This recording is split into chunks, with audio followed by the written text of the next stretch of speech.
Okay, well, thank you all to our very distinguished panelists.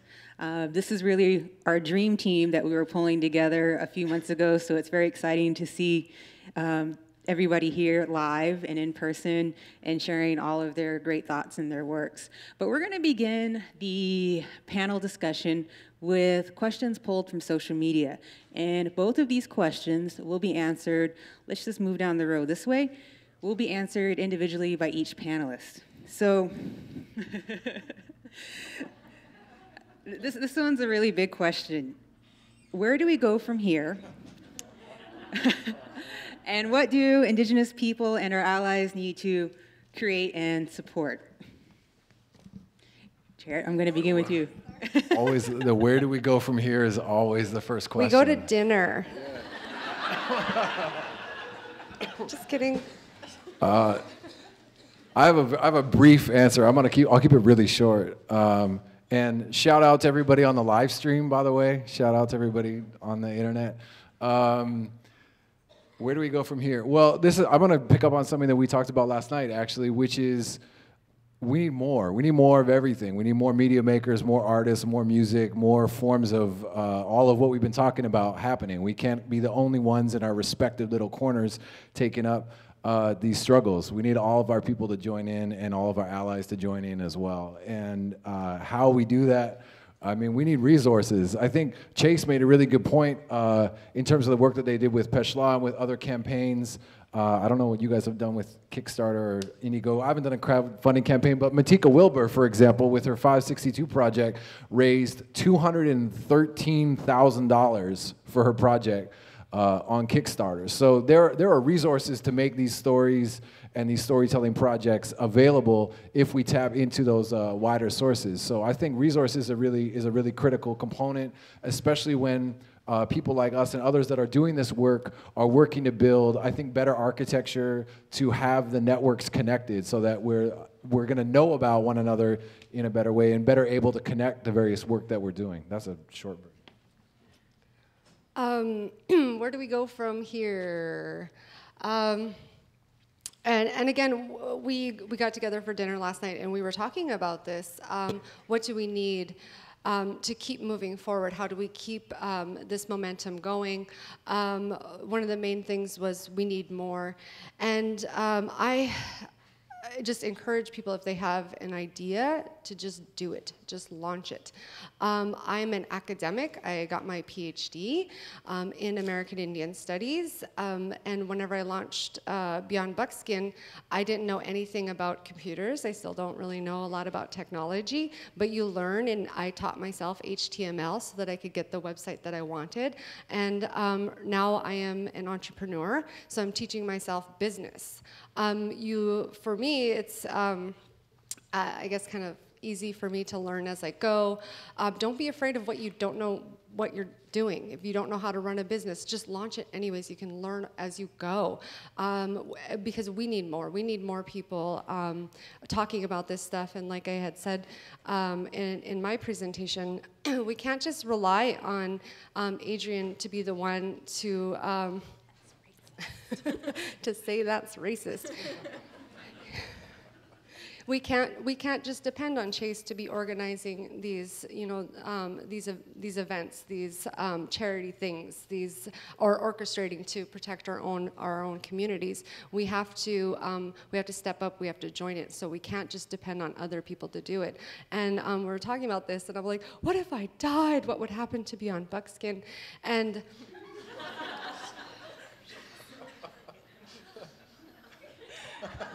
Jarrett had started the conversation with, what if I got sick for a week? And then Jessica was like, what if I died?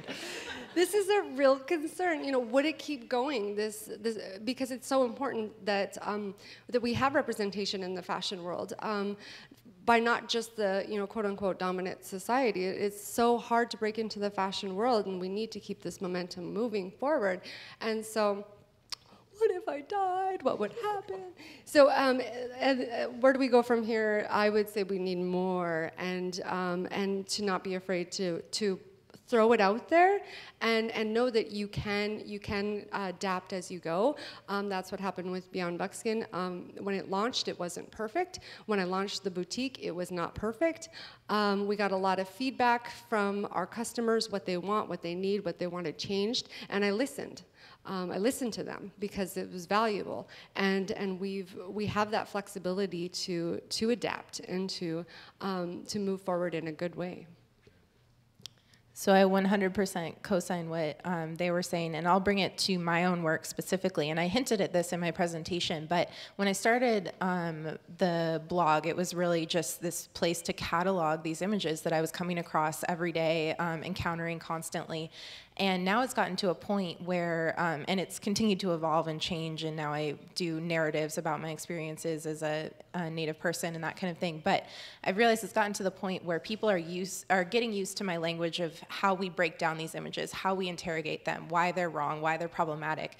But for the vast majority of people who these are the only images they see, I haven't given them anything to replace it with. So I'm tearing down what's wrong and why these images are hurtful and harmful, and that's work that I'm going to continue to do and is going to continue to be important. But I'm realizing that I now need to move more into these counter narratives and into these positive representations and give people something to replace it with. So when they see the Land O'Lakes Butter Girl, or they see the Indian mascots, that they then have that counter image from something that they've seen of contemporary Native people, of things like Matika Wilbur's project, et cetera. So for me, what's next is now balancing out all of this interrogating of images of negative things with positive imagery, and talking about the strengths and amazing things that are going on in our communities as well. Check. Chicky check. Let's see. Where do we go from here? I definitely agree with the concept, or the idea, the assertion that we require more content creators and technicians, Indigenous editors, Indigenous code writers, HTML writers, Pascal writers. Just kidding. That old school. That's my man right there. Okay. We need to be able to produce our own things, our own content. Otherwise, we reach a bottleneck, and we need our own platforms. Just from my short experience, Last Real Indians needs a place to exist outside of Facebook and Twitter, because Facebook shut us down twice, and Twitter censored us. And so it can happen. It happens. We need a place where we can relate to one another. The other thing that I think where we need to go with Indigenous media is protecting our own sacred knowledges and helping our languages flourish and grow. This is one way that we can use these tools, just like the English language, or just like a currency. This digital phenomenon is a tool that we can use to protect the knowledges and the cosmologies that we still have, that we still live. It's just, I mean, whatever way is appropriate for your people, you know, that's one way, I think, a place where I see where we're going. Well, thank you very much, panelists. What I got from that was just a very huge enthusiastic support of more and more viewpoints. And you think of 566 different groups just within the United States alone, and the hundreds of thousands of individuals that comprise those groups. There's definitely a lot of different perspectives, and that's the fun part about social media, is that there's room to host all of those perspectives. So we're definitely very interested to see how this conversation continues to grow. So our next social media question is a two-part question. And this is what I find really fascinating about this question, is that when we were planning this panel and this symposium, we really wanted to get somebody here from Violence Against Women, that movement that was happening in the fall as it was picking up steam. And unfortunately, we don't have anybody to speak to that issue directly and how social media was mobilized. So as social media people, we're just going to get your general opinion on this. But how do we balance resistance, asserting resurgence, and how do we do that with sexual reproductive justice? Sexual/reproductive justice. So it's a two-part question. If we're going to go down the same line here,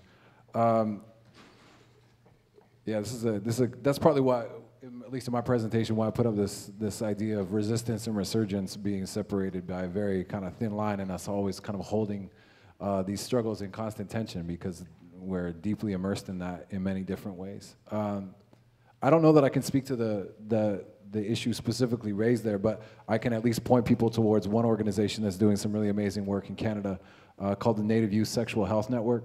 And they're doing a lot of grassroots, on-the-ground work in community with people on exactly these issues and mobilizing through a variety of different platforms on social media. I don't know if they're participating in the live stream or not, but they're popping up in my feed all over the place.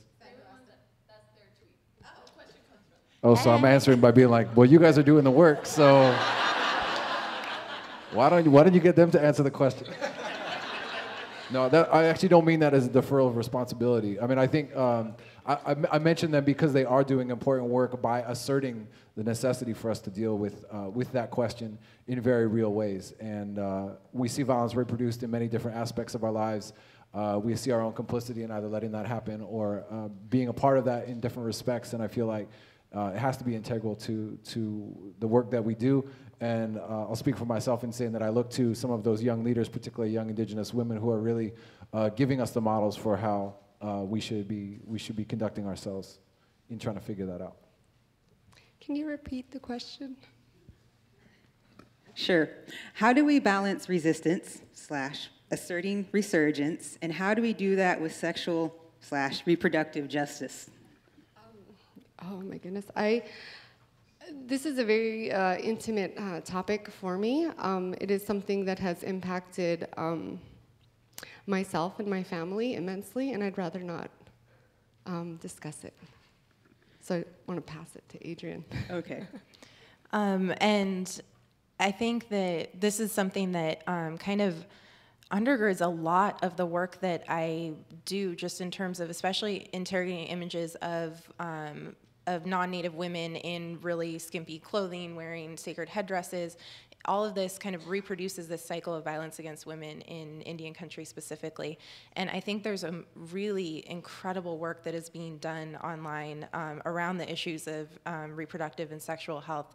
And I have learned so much from Indigenous feminists on Twitter. I think for me, my becoming an Indigenous feminist is completely attributed to the folks that I follow on Twitter, and just realizing what it means to be fighting against colonial patriarchy rather than just some abstract patriarchy and things like that. So people like Lauren Chiefalk, she's at Chiefalk on Twitter, incredible activist, and her everyday tweets just enlightened me so much. And with the reauthorization of the Violence Against Women Act, it was social media that really got the ball rolling and the word out. And because it was those tribal provisions that were holding up the act, it really required allies across the board to come together to fight for those specific provisions that protected Indian women.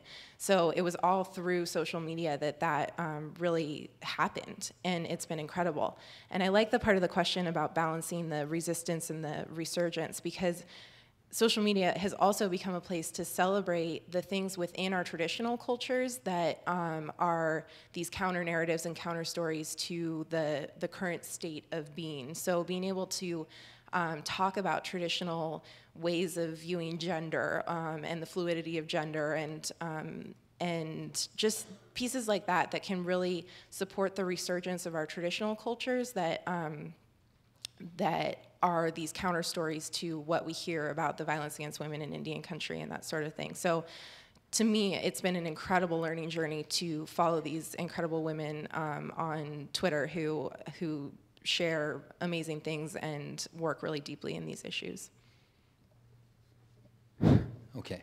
I feel like I got to check the mic every single time. I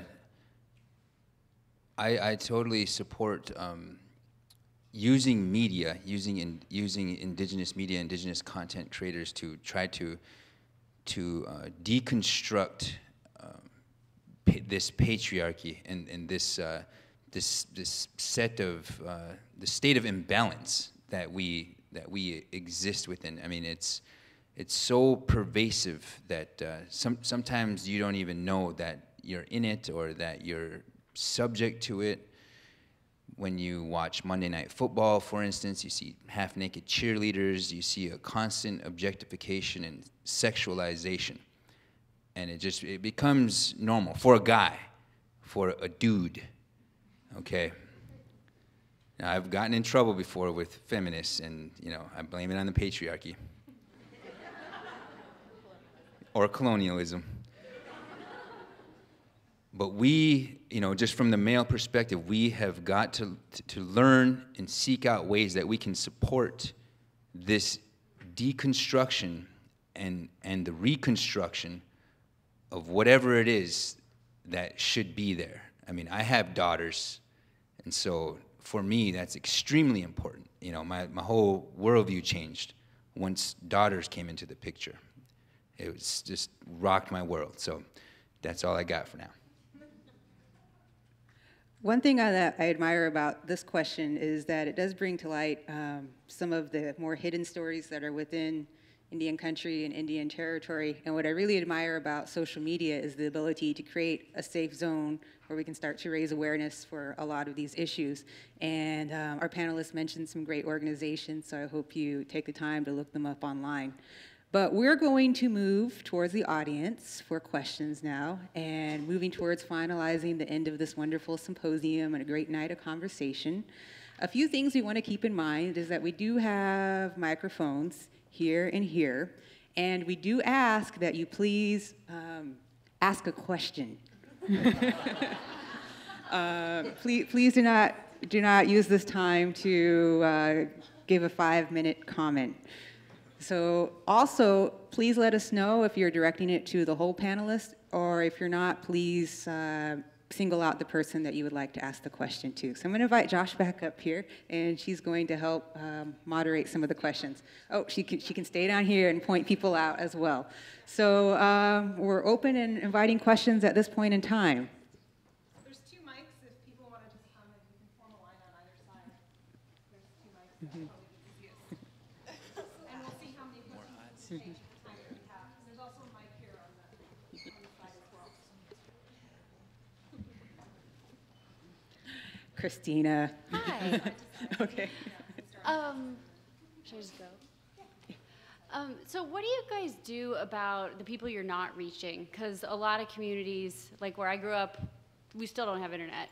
And a lot of people can't afford, iPhones. A lot of us can, as like the traffic that goes to your websites totally attest to. But what are you doing about the people that you can't reach? And how can new media, does it just not apply there? That's the question. So the question is, how do we reach the people that we can't reach? So digging a little bit deeper, even beyond media. And I'm going to let's start this way this time. Okay, I'll make it quick. That's an excellent question, because some of the content that we want to create, we can't just do it on our own. You've got to go to somebody's house. You've got to knock on a door. Sometimes you got to offer tobacco. You got to sit down with this old man and drink coffee. Sit down and eat, or you're outside of a sweat lodge by a fire. That's where we as content creators really, really have to reach out. We cannot forget that we're disproportionately underrepresented in the digital world. Yeah, I was just going to say that the issue of access to internet and access to these forms of technology really becomes an issue of social justice then. So how can we fight for better broadband access in rural communities, on reservation communities? Because as we're seeing that the movement towards these online forms of activism and really utilizing social media, so then access becomes an additional issue of social justice to fight. And then another thing, just to reiterate what Chase is saying, is just being physically mobile. Like, I travel a lot. And just going out to these different spaces where you've been invited to go. So you just have to be physically, and it's, it comes at a bit of a sacrifice for your own health, but it is because you want to reach as many people as possible. So it is like about hopping in the car and going. Yeah, it's a great question. When we started RPM, that was like one of the fundamental things that we had talked about was about, okay, great, everybody that already has a PowerBook or a MacBook and is already recording music and had their 3 albums deep, that's all great. We want to promote the latest Tribe Called Red release, but what about someone that's just trying to record for the first time, doesn't necessarily have access to that technology and maybe doesn't know about our website or have broadband access to be able to upload content, and we wanted to be able to create a community where you could equally find that kid who's or older person for that matter, anybody, but that person who's doing recording for the first time, or somebody that already has a professional hookup in studio and everything. And so that's been kind of an ongoing conversation because we don't actually have the resources to go to community. And I'll mention one project that happened in Quebec that's actually state funded, which I have a very ambivalent relationship to. But is an interesting one in that they created basically a mobile studio that went to a bunch of more remote indigenous communities and recorded songs that the community members wanted to have recorded and were shared back to the community, as well as put on a website whose name I'm forgetting right now, but that focused on indigenous content and was a way of basically bringing some music from those communities out to a wider audience that wouldn't otherwise. But the only way to do that was because the technology wasn't available, to actually have the mobile studio go around community to community, which is a pretty labor-intensive way to go about that process. So I say all of that because on the one hand, I've been surprised by actually how diverse, and I'm talking specifically about RPM, how diverse a community has been that submitted music, and people have been in very remote communities and found a way to our site and a community and a way to connect. But I know that that doesn't speak for all communities either, and without the resources to be able to kind of make those connections, it becomes a challenging question. And the flip side of that, and I'll try not to go on too long, the flip side of that is also, is broadband, ubiquitous, Wi-Fi covered res everywhere exactly what we want? Do we want that kind of ubiquitous technological presence in all of our communities because that's what everybody else has access to? And we need to really ask and kind of interrogate some of those questions as well, because I don't assume automatically that by virtue of the fact that everybody living in the city has an iPhone, that necessarily means that we all should have an iPhone. Yeah. So I had a quick question, but I did want to say hi to Jessica because my family's from Turtle Mountain as well. So I'll say hi to you later. But my question was actually, I'm not on like media too much, but I interact with people and do some activist stuff here. And there's been times when, like at one protest, this guy he was non-native, and he did like a Lakota prayer. And I'm just kind of wondering if you had any tips for calling people out in person. And I also, so whoever wants to answer this, you can, because I know that you're interacting with people over the internet and stuff. I had another thing connected to that, but I can't remember what it was. So, but that was the basic gist of it. If you had any tips for like how to call someone out in person. Adrienne, I'm gonna let you lead off on that one. How do we take your blog style into the real world? I hand them a business card that says nativeappropriations.com and say, go read this. I actually did that the other day. But it was the Kanye West tour shirts have like the Indian headdress on a skull, and it's really problematic. And I didn't want to get into a long conversation with a girl at the coffee shop, so I just said, here, Google headdress skulls or search headdress skulls when you get to this site. But I'm really bad at having the conversations in person, and that's one of the reasons why I created the blog, because it was a space where I could have time to sit and reflect and think about what actually do I want to say, because those conversations are inherently really difficult, and there's so many pieces that are involved with it, like who is the person, what's your relationship to them, and you have to realize that it's a very rare situation that you confront someone and they're going to be like, oh my God, thank you. You are so right. Let me take off this headdress. Like, I am so sorry. Like, the response is defensiveness, the response is anger, and that gets really tiring as a person to constantly be faced with that. So whenever I do engage people, I always think about that the best possible outcome is that I got them to think. And that the next time they're in that situation where they're pulling out their trusty Indian costume to go to a party, or they're gonna go give a Lakota prayer at something,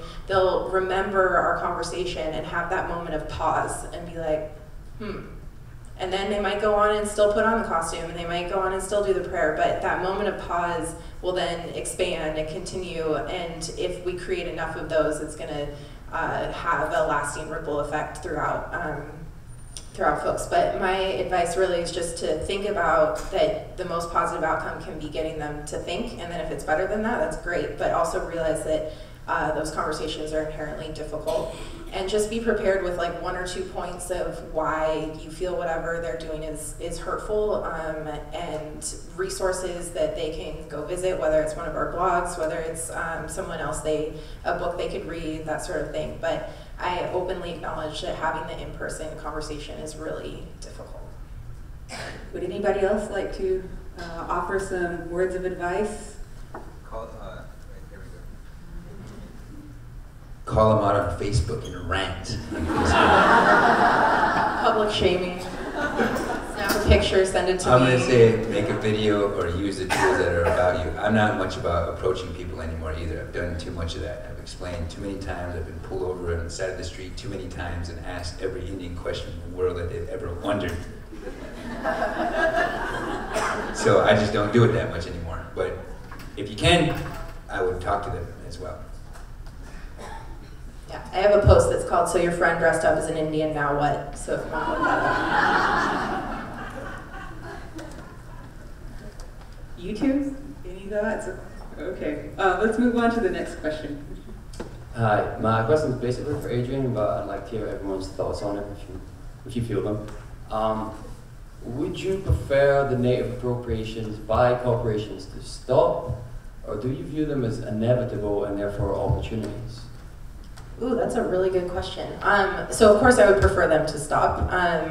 I don't enjoy having to have the same conversation and argument day after day. What I would really like is for Native people to be able to represent ourselves, and that our media, our fashion, our whatever it is out there just as visible as the big corporations. But I will say that I think this conversation about representations took off because of this tribal trend that started. I mean, that's been something that's gone on throughout fashion history, as Jessica can definitely talk about, but it got really bad in 2010 when I started the blog, and that was sort of the catalyst for starting these conversations for me.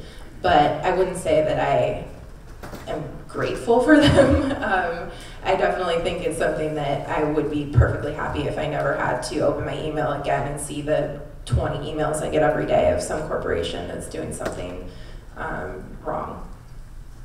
And I think that some things just need to be stopped, like the headdress outbreak needs to stop. Other things I think we can look towards collaboration. So if, for example, a fashion company is quote unquote, really loves Native Americans, then work with them, collaborate with them. We exist, we're talented. Before being called out. Right. Before being called out. And so that's like with our Paul Frank collaboration we worked on. We want that to serve as an example to other companies, not as just something like, oh, you messed up, here's how you fix it, but to see the collaboration and say, oh, that is something we could do, and that's awesome. Well, thank you. We're going to move on to the next question. So there were a couple of mentions of indigenous communities around the world, and a lot of mentions about appropriation and colonization. And I was wondering whether that specifically, appropriation, is an issue among other Native and indigenous communities around the world, or are there other things that those communities around the world are going through? Is there anybody who wants to give us a global perspective? Who wants to tackle that one? I mean, I can really quickly say, I'm dominating the microphone right now, sorry. But I know I have a lot of friends and colleagues who are Maori, and I know in New Zealand, the cultural appropriation of Maori, like tattoos and other Maori cultural artifacts is an issue, and they have seen some really great community mobilization around that, and like hakas and things like that. So I would say that it's definitely something that other Indigenous communities are dealing with as well, and have been mobilizing around. And we have to remember that appropriation is intimately connected to ideas of power. Who has the power to represent us? Who has the power to misuse our names, like now our culture? Who has that power to do that? So I mean, that's what we're up here talking about. Jarrett, Clayton? But it's not impossible for there to be sort of a sharing. I mean, a crazy little quick story. I mean, like the haka. I don't know. Is it okay for non-Maori to do that? Lakota song. Real 20 seconds here. Went to a sweat lodge. We get in. It's dark. Nobody knows enough songs to get us through. Okay.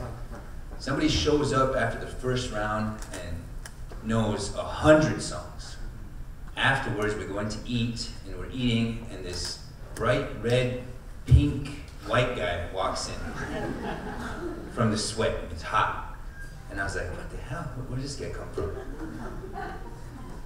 That guy was the guy that came in the second round and knew 100 songs because he was adopted by a Lakota family, and he was an orphan, and they taught him.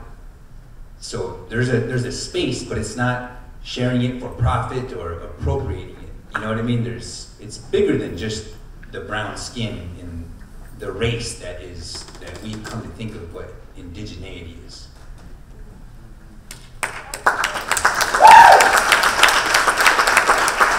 I'm not letting you out of this one. I'm curious on your opinion. Yeah, I mean, where my mind went immediately was not about representation as much as it was about large-scale development, resource projects, and environmental protections, because at the forefront of all those fights globally, of the many indigenous nations around the world, we stand in the way of those forces of development by virtue of continuing to exist, by virtue of asserting presence. So, which isn't at all to diminish the work of doing this battle in the realm of representation the way that we're talking about, but recognizing one of the points of commonality among many, but one of the points of commonality in struggle globally for indigenous peoples is exactly that, is the imminent threat to the eradication of our homelands, the destruction of the natural environment and natural world that we collectively have been standing up and trying to stand in the way of. Okay, for the sake of time, we're going to move through the questions that are currently standing. And I know you've been here for a while, so go ahead. Hi, Dustin. Hi. As decolonizers, the breadth of issues that we need to tackle is so wide. But as purveyors of Indigenous New Media, how do you prioritize the issues that you tackle? Because for me, for instance, it's most days it's more important for me that our youth know who Billy Mills and Louis Tweedum are, rather than that they have a solo shirt on their back. So I'd just like to hear how do you guys prioritize those things that are important to you? So the question is, how do you find your priorities? And we're going to start with Chase over here. Whatever you have a passion for, just go for that and don't ask anyone's permission. I think it's really difficult for me, especially because another thing I hinted to in the presentation is that I get accused of being up in my ivory tower and pointing fingers and not like having a knowledge of the real issues in our communities and things. But to me, I feel so passionately that the way that we're represented is so intensely political and is so incredibly covers all of these issues, because when people see those images, they don't think about contemporary Native peoples and the struggles that we're going through. They treat us as fantasy characters as not real human beings. So to me, it's easy to continue to fight against the representations because I see them as so associated with all of the other issues in our communities. But I also have a real life, quote unquote, outside of the blog where I am a researcher in education. And so that work is what sustains me and helps me feel connected to students and to communities. And so I have to prioritize in different ways. I have my blog world and the work that I do there, but I also have my research and my students that I work with through my real life as well. So it's definitely a challenge. And I think not one person can't do everything, and there's a lot of expectations because there are so few of us that we are working on everything. And so it's definitely an ongoing challenge to continue to assert why what I do is important and how and why it's important to me. Right now, my priorities of what I do is really directed by the designers and artists that I work with. So, you know, again, at any given time, I'm working with about 40 to 50 artists, either getting them up on the site or talking with them about their own projects or something. So it's really guided by them and their needs, their struggles, their challenges, but also their successes, because we can learn a lot from what went well and what didn't go well. You know, we can learn a lot from that. And so I have, you know, this database, this archive of, you know, 70 years of Native American fashion design. And I can learn a lot from that. We all can learn a lot from that. And so I get a lot of emails that should be going to Native Appropriations, just kidding, about appropriations in the fashion world, and I don't always get to critique them. I don't always get to write about them because I'm working with pushing forward Native fashion designers, because I really think it's so critical that if we're going to be critiquing these major companies like Karl Lagerfeld and Chanel, the most recent offender, then we need to be providing a substitute image. We need to be providing what do we want to see instead, and that's something that Adrienne's talking about putting out there. You know, what we need to have positive substitutes to put out there for the world to see something better, something more authentic, if you want to use that word, something more beautiful, something more that's more us. Yeah, thank you for your question. For me, it really depends on where I am. And like, for example, I go to school, I'm here in New York for the year, but my home university is on the west coast of Canada, the University of Victoria. And when I'm there and the work that I do, both as in university and outside, particularly in terms of political organizing and that kind of thing, in large part is driven by the community that I'm in dialogue with. And so in a certain respect, even though I kind of have my own ideas about where I think things should go, what the messages that I'm getting from people from the community there about what the priority is different than if I'm just thinking about that on my own when I'm here in New York City, and is different than the messages that I'm getting if I'm back in my home territory in ceremony. And those kind of priorities to me are sort of shifting ones in the sense of, to some extent, finding this balance. And for me, I would say it's a challenge, which is about understanding accountability at multiple levels and trying to figure out within that how to prioritize both in terms of the things that you want to do and also being responsible to those people who are saying, you know, this is something important that we need you to work on. We need you to come back for. We need you to go here to do whatever that is. And for me, that's like a kind of constant balance of constantly checking the work that we do back with the people who we think that it matters to, well, to make sure that it does, and that we're serving the needs of our people in that respect, I guess. And or in that case, like I'm talking about living on the West Coast, serving the needs of the community there too, because that's not my home territory. So I might think something is a good idea to have happen there, but unless I'm like actually being responsive to that community, then that's not my decision. And just back. Made me think of something. Beyond Buxton is my full-time job. It's what I do, and it is based out of my traditional homelands of the Turtle Mountains in North Dakota. I live in a tiny town that's population 29, and it was a decision, an active decision that I made to go back home because I need to have that connection to the land, that connection to the space, to remind myself of what I'm doing and what my purpose is. Because when you're dealing with something like fashion, it's easy to get off course. It's easy to forget what your mission and your core goals are. And so, you know, back to like priorities, it is about my community. It is about my family too. Okay, for the sake of time, I'm going to ask the remaining question so that you direct it to one individual to answer it. My question's for Chase. Your last story actually touched me. I recently returned from Boulder area where someone in my family died, and it's a side of the family that I was taken away from at birth and never had connected to. And my question's about, it's something I've struggled to reconnect to, both because those people are far away, don't consider me family and don't share stories, and now are dying. And so my question is, what are some tools on social media, new media, that can help people like me connect to a world that, you know,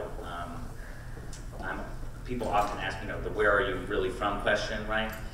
That I don't have an answer to and have never had a way to find an answer to. And so are there some tools out there for people like me that can help me connect? And I just want to say thank you to you all. This was an incredibly powerful and meaningful panel, so thank you.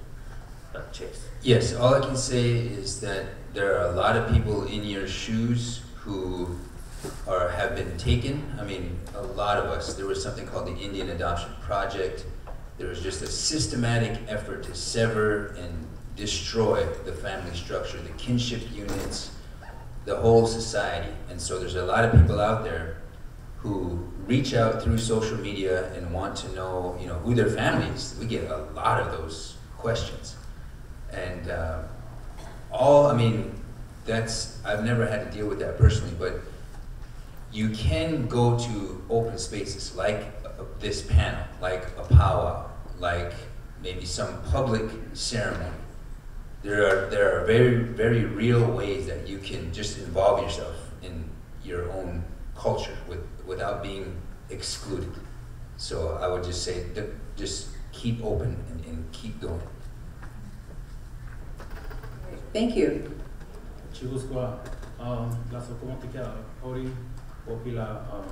Chase, this question is for Chase. I have found La Senca, which is a local newspaper based here in New York, which is old media. We're transitioning into new media through an Indiegogo campaign as well right now. And we have some copies of it if anybody likes. So how do you balance like recuperating rather than just not being connected to the internet all the time, so be connected in nature sometimes? You have to do that, man. You just have to. You've got to break out. Whatever it is for you. You know, if it's yoga, if it's running, if it's camping, if it's ceremony, if it's powwow, some way you have to express yourself. You've got to put your spirit in an environment that's conducive to good things, good energy like that. Each one of us finds some way to do that.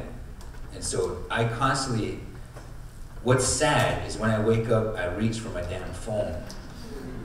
Now that, I shouldn't even be able to call myself the last real Indian, having admitted that. But I appreciate the question because we do have to, we've got to fight for that. That's what we've got to fight for. So any way you can do it, just do it. Got that fast. There's a movie Sunday I was late to. I saw it last minute. Pine Ridge, a documentary. I don't know if you guys have seen that or heard that. Okay. But then the next question about the wearing fashion things. Like certain things to me, I think it might be frustrating because certain times have like certain meanings for certain people. So it's like you just have some person that can just buy something, but like that's a piece that would have traditionally gone to like someone who was like very well respected, you know. So that's got to be a big part of it, right? Is that a question? Yeah. Let me just I'm a lawyer, so I know how to time things. Actually, that wasn't apparent in my talk. But you're absolutely right. Is you can't buy things. That's the difference. With the white guy who knew all of our sacred songs, he didn't buy that. He sacrificed for that. He knew that, and he had the right to share that. I wouldn't wear a feather unless my older brother gifted it to me for some deed that I had done. And there is a huge difference there. I mean, that's a great question. I'll just answer it like that.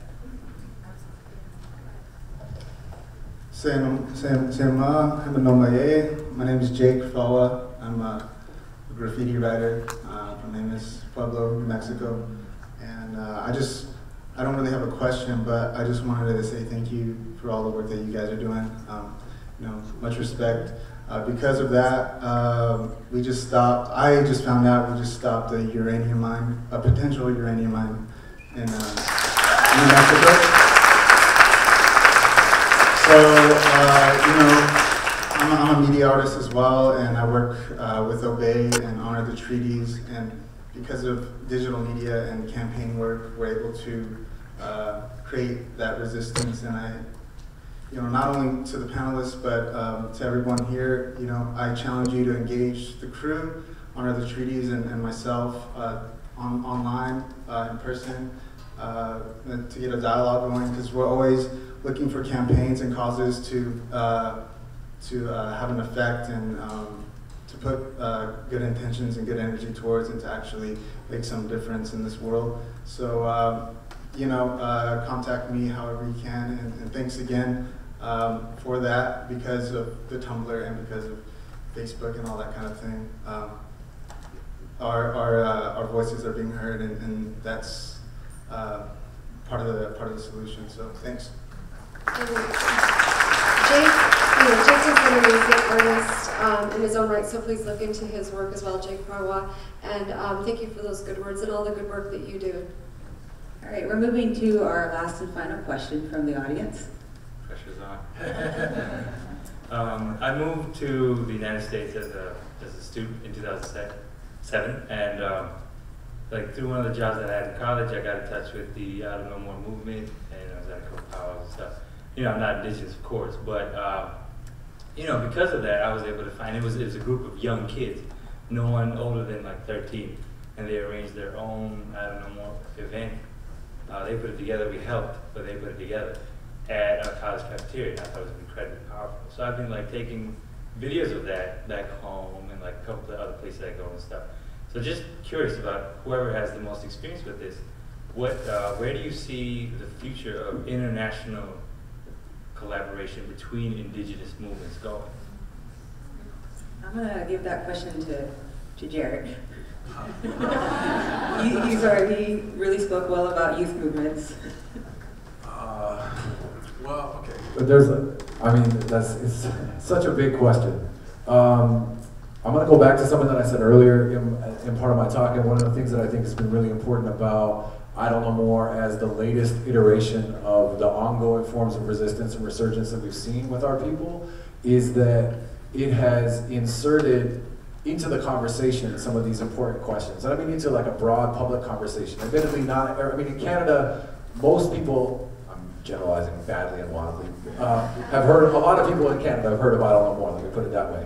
Meaning that a lot of people are at least aware that these questions and these conversations are on the table, and that's an important, necessary first step. And I've had so many experiences, we've shared them with each other even since we've been here, about that not even being on the radar for people here in the US. And that is definitely a different experience for me than where I live and where I go to school, where I am in my home community, et cetera, and the work that I've done north of the border. So all of which is to say that I think we're in an important time right now that Chase and all of us, I think, have kind of identified where we need to figure out how we can bring our struggles together and into better alignment. And we need to do that by virtue of these small wedges and opportunities and spaces that are being created for like more kind of dialogue. To have an event like this, frankly, in New York City that people actually came out to. It's not just the panelists sitting up at, you know what I'm saying, talking to one another. Like, to me, I see that more than ever now, that there is a real interest on the part of non-Indigenous people to have these conversations with us and vice versa. And that not only that we have a chance to learn from one another, but there really are points of affinity. There's lots of points of divergence as well. There's lots of reasons that kind of our movements can get separated and historically have found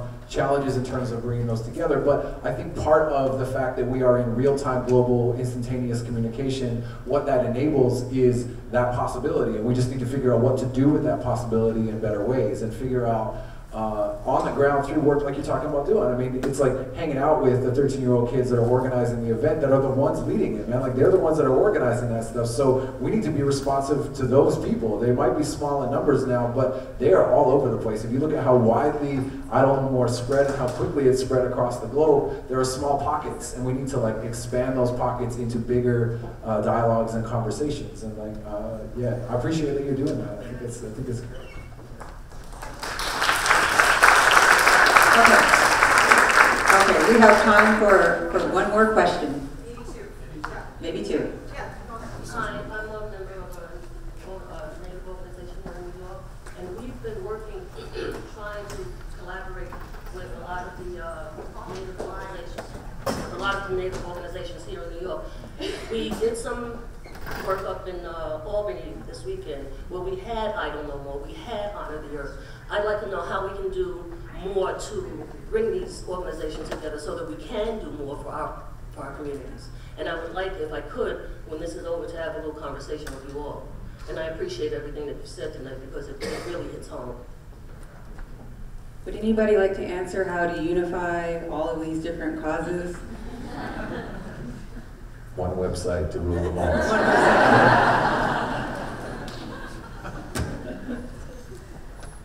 I think we just need to reach out to each other and make the effort. That's really, I mean, besides from trading with each other and interacting with each other, we've got to figure out ways through media that we can create just a different economy, a different reality. That's what we all really need.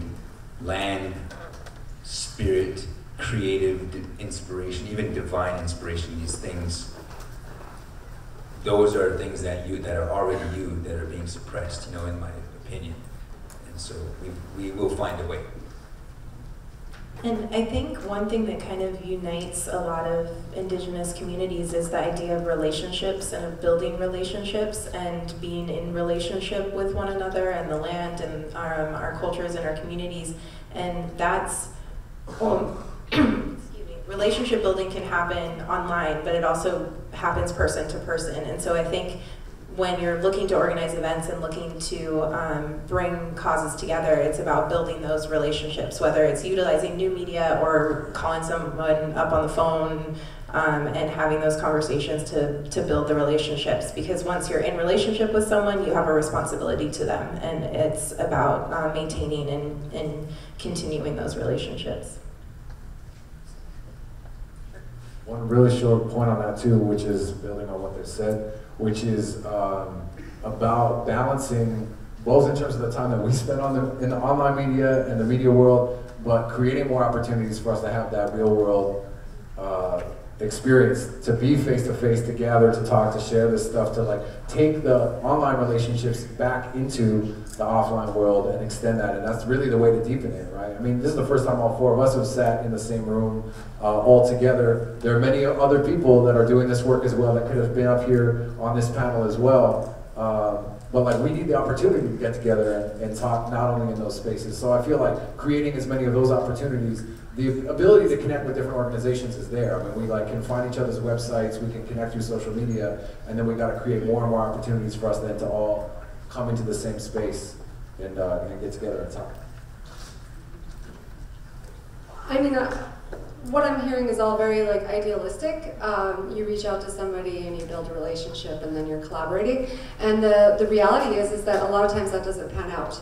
I've been a part of many organizations who do not want to collaborate with anybody else. They do not want to align themselves with another Native American organization. They want to do their own thing.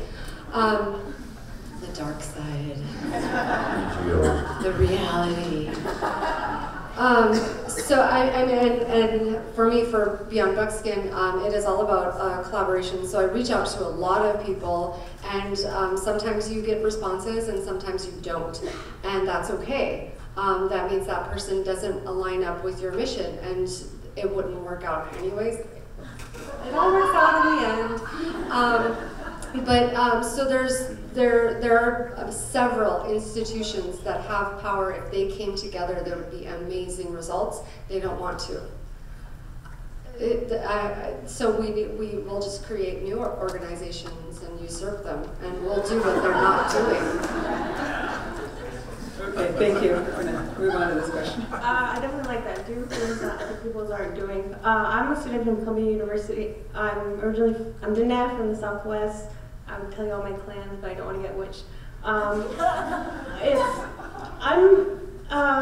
There's an interesting, amazing, dynamic group of Native peoples at Columbia. You know, we're under this Native American Council, but in reality, it's like a mini United Nation, and the homogenization of Native students that happens on a continual basis within the United States is just so real, and it's very violent, and it's very isolating. And I think we can't even comprehend the type of psychological violence that the education system, especially within the United States, does to our people, and especially Canada. Engaging in that and realizing that sick history that still continues this process of colonization, to where the way in which students can find their way homes are through these very exterior mechanisms of learning about, you know, these products, and we're talking about original content here, which provide insight and to allow people to understand that, you know, we're not alone in these struggles, although we're not physically together. My question is, there's a group of us working on this, we're calling it alternative education, but essentially we found ourselves sitting in a Columbia classroom that's supposed to be discussing contemporary Native education when we knew that wasn't it, and we knew that even the language, the fancy language of colonization, instead of the colonialism, and I didn't even heard of indigeneity until last year, seriously. But that's a real problem, and you know, going to these events and even just seeing, there's no, the youth aren't here being taught these words, seriously, and I know that's a struggle with, you know, this, where do you see the role of, I think I already know my answer to this, but I'm serious, but I'm asking you to think about that, and to think about that, those fancy words of colonization that we all throw around, and where the people who are experiencing it at the forefront probably haven't even heard the word of colonization. Okay, Adrienne, I'm going to give that question to you. With my blog, it's because I am an academic. I'm at Harvard. I don't ever like to admit that that's where I am, but I am. And so I'm inundated with this vocabulary that doesn't feel natural to me, but that's the world that I have to navigate.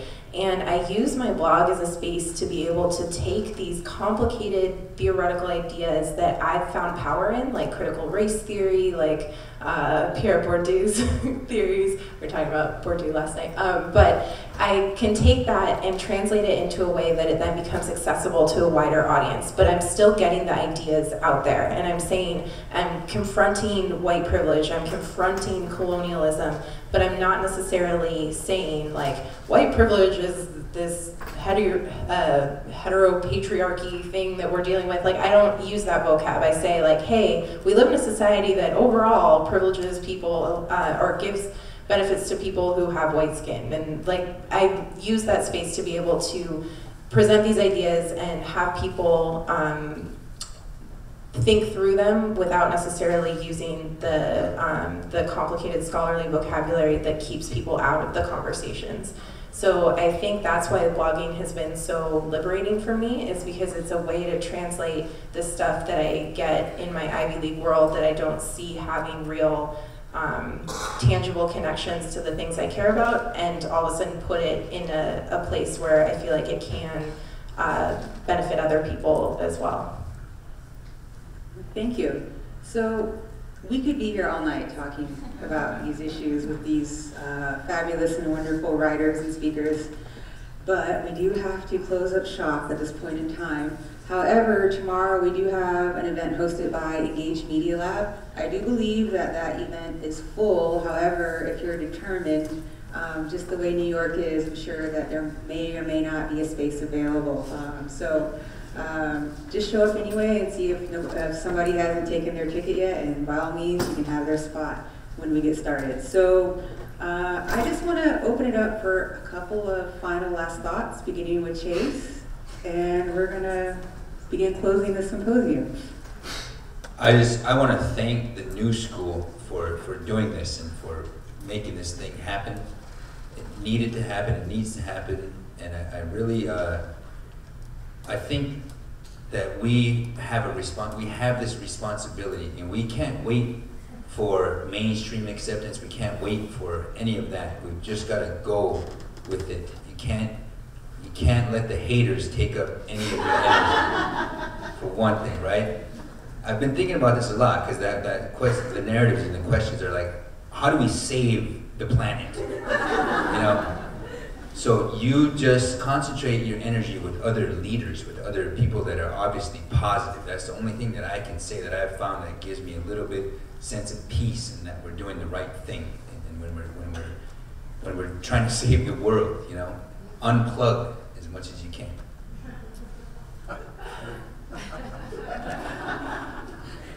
I think for me, so again, I want to also add my thanks. This has been incredible, because I think it's really easy for us, even though all of our causes and our websites, and we're tweeting to each other, but it still is easy to feel like you're alone in this process, and to be able to be in the space with everyone and hear each other's ideas and connect with one another is really, really powerful. And I hope that we can have more things like this in the future. But going back to, I think, our first question that we had, just that we need more. And the nice thing about these new media forums is that they're becoming increasingly accessible, and it's really easy to log on to WordPress or log on to Blogger and start a blog to start your ideas.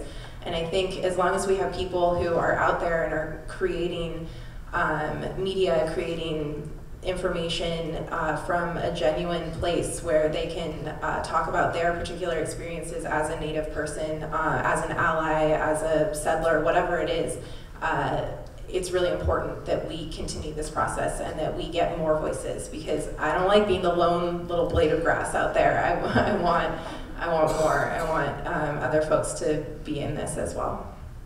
A huge thanks to the New School and the organizers for doing this. This is amazing. I think it's so timely that this is happening right now, because we live in this beautiful time, this extraordinary time. It's an unprecedented time where we can, with a click of a button, we can reach hundreds of thousands of people, and we can mobilize, and we can create, and we can cause movements in a positive direction. We can do so much. I also have a huge thank you to the artists out there in the world. Those are our creators. Those are the ones that are our inventors. Those are the ones who are thinking outside the box. Those are the ones that make my job very enjoyable. And again, just to reiterate what we're saying, we need more alternative voices. More other people doing things, even if you're not Native American, just to have some diversity out there. We need diversity. We can't just be under this, whatever your acronym was, Chase. And we do have the ability to share our cultures, and that's so powerful, because that is the pathway to tolerance.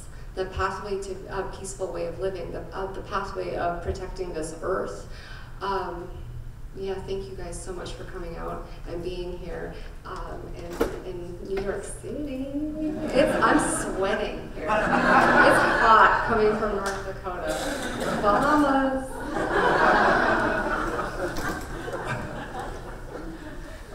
Yeah, thank you very much to the organizers for the invitation to be here, for hosting this event, to everybody that I'm on the panel with, to, like I said, our brother Clayton, who is flying the friendly skies or the not so friendly skies somewhere. Yeah, I mean, I think we need more events like this. We definitely need more events like this. We need an ongoing conversation. Part of the work that I think about in terms of something like, and I'll speak about I Don't Know More just briefly, is there was this frenzy, this total explosion of activity that happened last winter. And if you went out to any of the events or saw some of the videos of round dances or caught a bit of that spirit and that energy that was happening, you can understand how powerful and how strong that current is. The hard thing is when you have an explosion of energy like that, it's really hard to sustain it. And then when it goes a little quieter, even if it's at a really, really high volume level, when it goes a little quieter, people are quick to be like, whatever about that thing, and that wasn't really that real anyway, and it's all done now.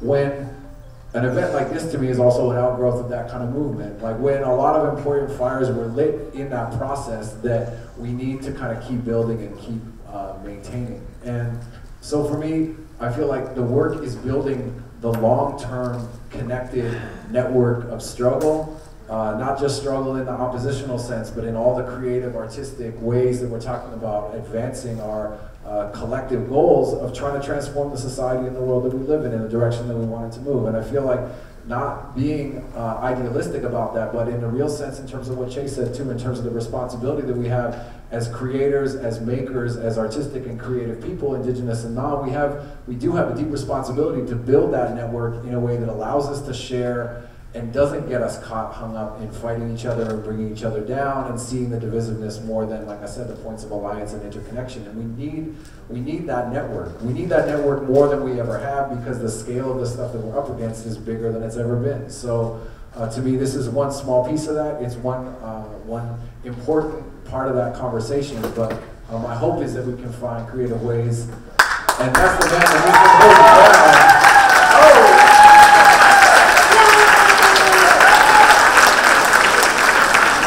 Good timing. Your concluding thoughts, Kate? We unfortunately have to shut down at this point, but we were doing final last words.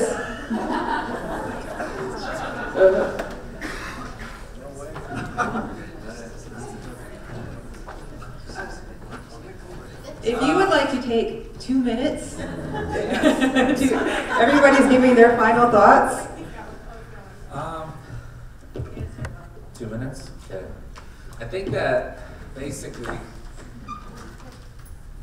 we're living in such exciting times right now with so much incredible change taking place. And, and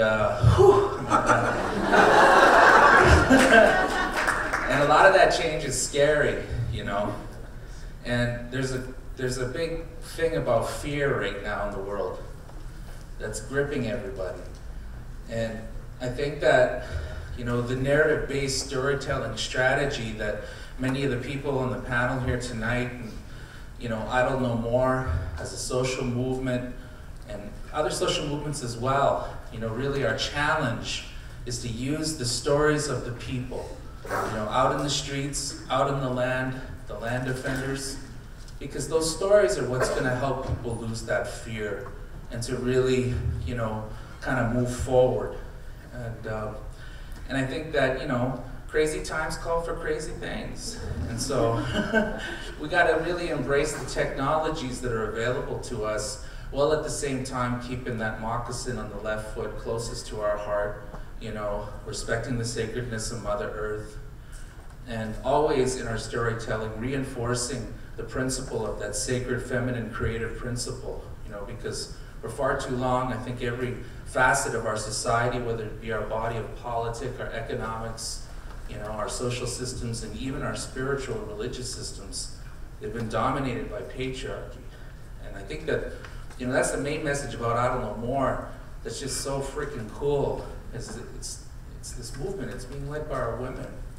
And it's really inspiring to be a part of that, and to be an agent of change, reinforcing that whole creative principle. And when we begin to tell stories, when we begin to coordinate our strategies from a place of creation instead of a place of, I don't know, violence, big things will happen. People will lose their fear, and we'll see a hell of a lot more people out there on the streets. So, you know, definitely check us out on Twitter, Facebook, outofthemore.com, all that stuff. I'm glad I made it. Okay, on behalf of the New School, and in particular the New School Media Studies Department, thank you, Alex. Thank you, Selma. Could have been done without you. You guys are amazing. We have to start exiting the theater at this point in time, so thank you so much for joining us on this cold Friday evening. I just want to make one quick announcement about the workshop tomorrow. It runs from 10 a.m. to 1 p.m. in room 300 of the new University Center at 63 Fifth Avenue. You guys want to join?